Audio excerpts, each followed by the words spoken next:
What's up, everybody? Happy Monday. Hope all you're having a great day so far today. Getting into this episode of GH. So, pretty much, Willow is over it at this point with this Nina situation. So, she feels like, due to everything Nina has done, she feels like it wouldn't be a good idea for her to start digging into the past and trying to find her biological mother. She feels like, blood doesn't make a family, and she's happy with the family that she's a part of, the Quartermaine Corinthos family or whatever. She's happy that she's a part of that. So she sees no need to look elsewhere. I get it. I do. On the one hand, I feel like Carly's going to use that as an excuse when the truth comes out. Because definitely when the truth comes out, Carly is going to use that as an excuse. The same way Nina did with Sonny. Carly's gonna use it. Oh well, Willow didn't want to know, so I didn't feel the need to tell her. She gonna use it. Carly is definitely gonna use that as an excuse. I can see it now. This whole thing is just a hot ass mess. I'm like, Carly is just proving that she's no better than Nina. It's like you can't stand on your high horse and say, well, Nina's bad, Nina did this, but you're doing exactly what she did. You're keeping vital information from her the same way she kept vital information from you and your family. You know what I mean? I'm all for Carly trying to get revenge on Nina, but I felt like this was not the way to do it. If you want to get revenge, find another way to do it. Don't do the exact same thing that she did, because if you do that, you're no better. You're no better. It's like it's a double standard. Like you can do it, but she can't. No, and people are gonna praise you for it. No, absolutely not. So anyway, moving on from that, Michael and Drew, I'm over them with this little ELQ nonsense. Michael pretty much made it abundantly clear that he thinks Ned shouldn't have the CEO spot. That's how he feels. He feels like Ned shouldn't be CEO. He felt that would be a mistake giving him the CEO job. I'm like, you know what? I'm starting to see why Ned would entertain a partnership with him and Valentine. I'm totally seeing it because even Drew is not that confident. You know what I'm saying? Michael wants to focus on, making the ELQ stock bigger than what it is, and he wants to focus on raising the stock price and stuff like that. But Drew is feeling uneasy about it. He feels like it's not as easy as it may seem, as he thought it would be. So Drew seems like he's having some reservations about this. Michael is still hell bent on destroying Sonny at this point because he talking about he already got a plan in motion, and Drew is trying to talk him down from it. Like Drew is like letting him know, like, listen, don't do something you're gonna regret. But he has tunnel vision right now. Michael doesn't see nothing but Sonny's head on a platter. That's all he see. And I feel like Michael may be making a mistake here. I think he may be. I think, like I said before, I think he's underestimating Sonny and the length Sonny will go to. Like, yeah, that's your dad, but you can only push that man butt so far. You know what I'm saying? And I feel like they're gonna keep playing this game of tit for tat until it gets too serious. It gets to the point of no return. And I'm like, Michael, do you really want to go down this road? You really want to do it? I mean, I'm here for it. Don't get me wrong. I'm here for some good drama, but the outcome is gonna be, whoo, it might be bad. It might be something neither one can come back from. I ain't even gonna put it all just on Michael. I'm gonna say Sonny too, because I got a feeling Sonny, depending on what move Michael's about to make, Sonny's gonna have to respond in some form or fashion. He's gonna have to push back, depending on what Michael does. Because you know how Sonny is. He ain't gonna take this shit lying down. So Michael better get some security. He better talk to Carly about this and let her know, like, listen, I might need you to referee real quick. You know what I mean? I don't know why he going down this road, but it's a messy road to travel. I'll tell you that right now. I am loving the new Quartermaine stables. Them stables is gorgeous. Like that shit look like its own house. You know what I mean? Like them horses is living nice. Them horses are living better than most people live. Them stables is nice as hell. I said, damn, made me want to get my blanket and pillow and a TV and go live up in there. I said, that shit is nice. Ooh, I wish I had rich people money like that, because I said, damn, that is gorgeous. Like, I'm loving these new beautiful sets that they're creating. I'm loving it. They got Leo, a horse and stuff like that, which I think is pretty dope. And of course, Valentine stopped by talking about he got some, riding gear or whatever for Leo that Charlotte can't use anymore. But he really wanted to talk about EOQ, of course, and where Ned stands. Like, he's trying to butter Ned up, talking about name your price. And Ned was like, shit, you can't match my price tag.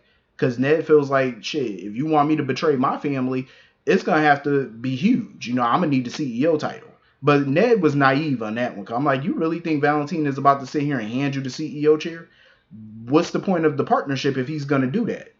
It's called a partnership for a reason. Why would he hand it over to you? The whole reason Valentine wants to partner with Ned is the key word, partner. So that way both of y'all get what y'all want and he can maintain the seat at the head of the company. But of course, Valentine made a good argument. He said, no, I'm not about to give you CEO, but I'll give you something equal to that. I'll make you basically my co-CEO. And Ned was surprised that Valentine was willing to make that offer. I mean, I agree with Valentine. Having half of something is better than having none of it at all. You know what I'm saying? It's better than nothing, because it's either give up half the duties as co-CEO or you get voted out by Michael and Drew. That's a good partnership. And that's what I've been saying from the get-go. They need to be co-CEOs. That's the only way this thing gonna work. That's the only way. And of course, when Valentine bumped into Michael and Drew, Michael took notice that Valentine was pretty chipper for somebody that was about to be voted out. And Valentine put their ass on notice. He said, listen, don't count your chickens before they hatch. He said, nothing is set in stone, bro. And even Michael and Drew noticed that he was overly confident. And that worried them, because they was like, they know he got something up his damn sleeve before this meeting take place. And here go Carly inserting herself in their business. Oh, Drew, let me help save ELQ from Valentine. First of all, ELQ doesn't need saving. 2, mind your business, Carly. We don't need you a part of this storyline. You're already a part of enough. We don't need you a part of ELQ business. And I'm pretty sure Edward ass don't want you a part of his company in no form or fashion. It was bad enough a few years back when she was a part of ELQ, when she got the stock from who'd she get that stock from? I think she had like 30%. I think she got it from Lorenzo when they divorced, I believe. So that's my thing. None of the Quartermaines want her a part of this company in no form or fashion. So Carly, please go have several seats. We don't need you a part of every storyline on the show. Thank you. I totally understand where Olivia was coming from. She tried to give Ned some words of wisdom, like, listen, before you even entertain Valentine's offer, you need to go talk to Michael and Drew and see if y'all can come to a compromise before this thing blows up into a feud between y'all. And I totally understood where she was coming from, but my thing was Ned already spoke to them, and they made it abundantly clear more than once that he was not going to be the head of the food chain when it came to ELQ, and that's what he wants. And they were not willing to compromise. They wouldn't even give him what Valentine is giving him, which is co-CEO. They wouldn't even give him that. They said COO. They wouldn't even give him the co-CEO title. Like, they wouldn't even compromise on giving him half leadership. Like, that's messed up, in my opinion. So, I feel like, I get Ned wanting to go talk to them on, Olivia's suggestion, but I feel like it's going to be a big waste of time. It's going to be a waste, because they're not going to compromise with him. So, I can't blame Ned for going against them. At the end of the day, he should be the head of the family. He's the oldest. Has Ned made mistakes where ELQ is concerned? Sure he has. But he's also bailed ELQ out of trouble many times over the years. So I feel like he should. Why not? Why not be co-CEO or full CEO? I think he's capable. So anyway, moving on from that. I totally understand why TJ will be ready to come back to work, and I love the leadership, the capabilities of Terry, because she basically told him, like, listen, I don't need you in the ER being all distracted and stuff like that. So she gave him a good assignment. She said, why don't you watch the other doctors do some surgeries and stuff and just observe, so that way you can learn some new techniques. I like her approach at being a boss. That's a nice compromise. She could have just said, no, I'm going to send you home and you're going to take the week off. But she didn't do that, and I like it. I feel like that was pretty good. So anyway, moving on from that, Finn, I totally understand he wants to be there for Elizabeth, because apparently the drugs, they're basically saying that the drugs was kind of making her do the stuff that she was doing, but Laura feels like it's something more than just the drugs. She feels like it was something that triggered her to make her act this way. And Liz had this look on her face, like this uneasy look or whatever. And that's what they're trying to figure out. Like, what is really making her do this? You can't just blame the pills that she was taking. It's something else that's making her act like this. And I understand, like I said, Finn is trying to be there for her, but I feel like he's overstepping his bounds a bit, especially after his conversation with Terry, because she basically told him that Liz had a falling out with her parents years ago, that she probably still holds on to or whatever. So that's pretty much the key for him, is like, so it got something to do with her parents then.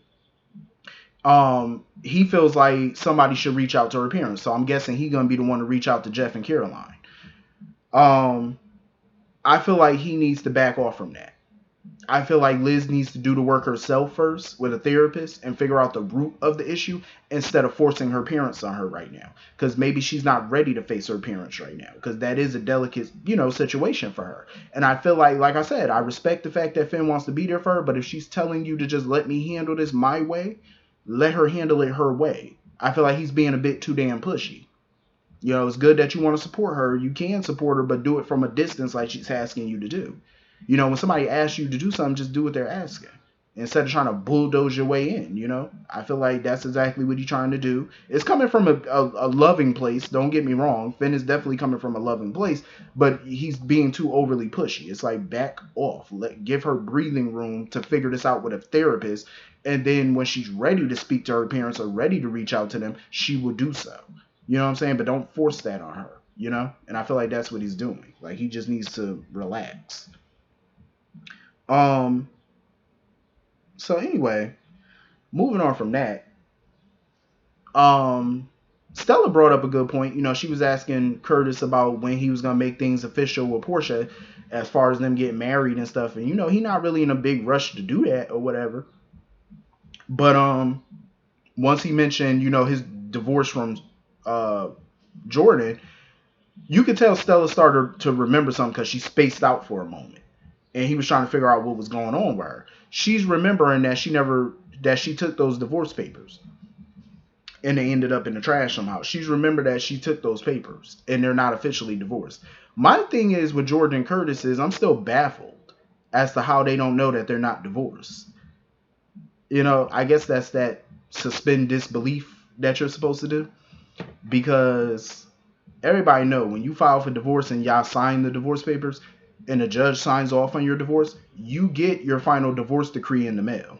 That's when you know that you're officially single. You know what I'm saying? They never got a final divorce decree. So the fact that they never got that should tell them something, or even if, I don't know if they used a lawyer in this or not, or they handled it themselves, but why are they not questioning why they never got final papers? I would be looking into that. I'm just saying, because you still married. Like, you still married, bruh. But I'm happy that him and Marshall had that conversation, and Marshall was finally honest with him about why he took off and what was happening with him back in the day.